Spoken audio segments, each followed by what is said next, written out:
ഇന്ത്യയിൽ ജനിച്ചു വളർന്ന് ഒത്തിരി ബന്ധുക്കളോടൊപ്പം ജീവിച്ച ഒരാൾ എന്നും രാവിലെ കേൾക്കുന്ന അമ്പലത്തിലെ പാട്ടും അടുത്തുള്ള കടയിലെ ബഹളവുമൊക്കെയായി സന്തോഷത്തോടെ ജീവിതം ആസ്വദിച്ചിരുന്ന ഒരാൾ 60-70 വയസ്സാകുമ്പോൾ മക്കളുടെ കൂടെ അമേരിക്കയിലേക്ക് താമസം മാറാൻ ആഗ്രഹിക്കുന്നു.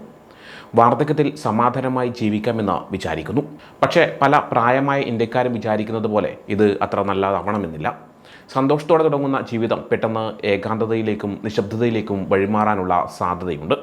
ചിലപ്പോൾ ഇത് അപകടകരമായ അവസ്ഥയിലേക്ക് പോലും എത്തിയേക്കാം. ജോലിക്കായി US-ലെത്തിയ പലരും ഇന്ന് പ്രായമായ മാതാപിതാക്കളെയും കൊണ്ടുപോകുന്നുണ്ട്. എന്നാൽ അവർക്കുണ്ടാകുന്ന ഏകാന്തതയെക്കുറിച്ച് ചിന്തിക്കാറുണ്ടോ? ടൈംസ് SP റിപ്പോർട്ട് ചെയ്ത വീഡിയോയിലാണ് ഇത്തരത്തിലൊരു കാര്യം പറയുന്നത്. പ്രായമായ ആളുകൾ ജീവിതകാലം മുഴുവൻ ഇന്ത്യയിൽ കുടുംബത്തോടും പാരമ്പര്യങ്ങളോടുമൊപ്പം ജീവിച്ചവരായിരിക്കും. 60 വയസ്സ് കഴിയുമ്പോൾ അവർ തങ്ങളുടെ മക്കളോടൊപ്പം ജീവിക്കാനാണ് അമേരിക്കയിലേക്ക് പോകുന്നത്.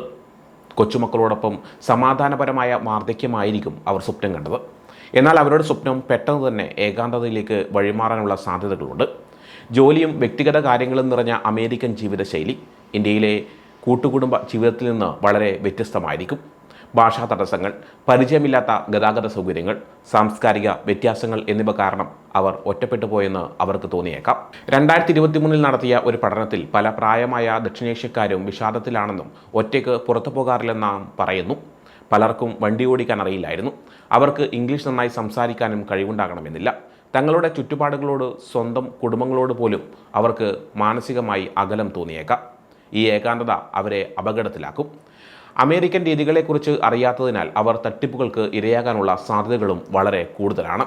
പ്രായമായ ഇന്ത്യൻ കുടിയേറ്റക്കാരെ കബളിപ്പിച്ച് ഗിഫ്റ്റ് കാർഡുകൾ വാങ്ങാനോ വ്യക്തിഗത വിവരങ്ങൾ നൽകാനോ പ്രേരിപ്പിക്കുന്നത് സാധാരണമാണെന്ന് രേഖകൾ പറയുന്നു.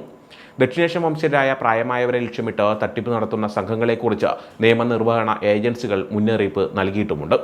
ചില മുതിർന്ന പൗരന്മാർ പെട്ടെന്ന് പറ്റിക്കാൻ കഴിയുന്നവരും അമേരിക്കൻ സമൂഹത്തെക്കുറിച്ച് അറിയാത്തവരുമാണ്. ഭയം, ഭാഷാ പ്രശ്നങ്ങൾ, സാംസ്കാരികപരമായ വിശ്വാസങ്ങൾ എന്നിവ കാരണം അവർക്ക് ഒരു കുറ്റം എങ്ങനെ റിപ്പോർട്ട് ചെയ്യാമെന്ന് പോലും അറിയില്ല. ചില സമയങ്ങളിൽ അവരുടെ കുടുംബാംഗങ്ങൾ പോലും അവരുടെ ആശങ്കകൾ അവഗണിച്ചേക്കാം. പ്രായമായ മാതാപിതാക്കളെയോ മുത്തശ്ശിമാരെയോ അമേരിക്കയിലേക്ക് കൊണ്ടുവരുന്നത് മാത്രം പോരാ. യഥാർത്ഥ പരിചരണം എന്നാൽ വൈകാരിക പിന്തുണയും സാംസ്കാരികമായ കാര്യങ്ങൾ ലഭ്യമാക്കുകയും സുരക്ഷിതത്വം ഉറപ്പാക്കുകയുമാണ്.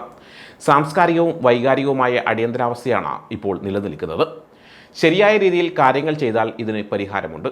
കൂടുതൽ ദക്ഷിണേഷ്യൻ വയോജന കേന്ദ്രങ്ങൾ, ക്ഷേത്രങ്ങളിൽ പ്രായമായവർക്കുള്ള പരിപാടികൾ, തട്ടുകളെക്കുറിച്ചുള്ള ഇന്ത്യൻ ഭാഷയിലുള്ള അറിയിപ്പുകൾ, കുടിയേറ്റ സമൂഹങ്ങളെക്കുറിച്ച് മനസ്സിലാക്കാൻ പരിശീലനം ലഭിച്ച നിയമപാലകർ എന്നിവയെല്ലാം ആവശ്യമാണ്. ഒരു മുതിർന്ന വ്യക്തിയെ യൂബർ ഉപയോഗിക്കാൻ പഠിപ്പിക്കുകയോ ഒരു സാമൂഹിക കൂട്ടായ്മയിൽ ചേർക്കാൻ സഹായിക്കുകയോ ചെയ്യുന്നത് പോലും വലിയ മാറ്റങ്ങൾ ഉണ്ടാക്കും. ഇളം തലമുറ തങ്ങളുടെ മാതാപിതാക്കൾക്ക് ഒരു താങ്ങും തണലുമായിരിക്കും. അവർക്ക് വാർദ്ധക്യത്തിൽ ഏകാന്തതയും ദുരിതവും ഉണ്ടാകാതിരിക്കാൻ അത് സഹായിക്കും. നമ്മുടെ പ്രായമായവർക്ക് നമ്മൾ ശരിയായ ഒരു വീടും പരിസരവും നൽകിയിട്ടുണ്ടോ? അതോ അവർക്ക് മനസ്സിലാക്കാൻ കഴിയാത്ത ഒരിടത്ത് അവരെ ഉപേക്ഷിച്ചോ എന്ന് ചിന്തിക്കുകയാണ് വേണ്ടത്.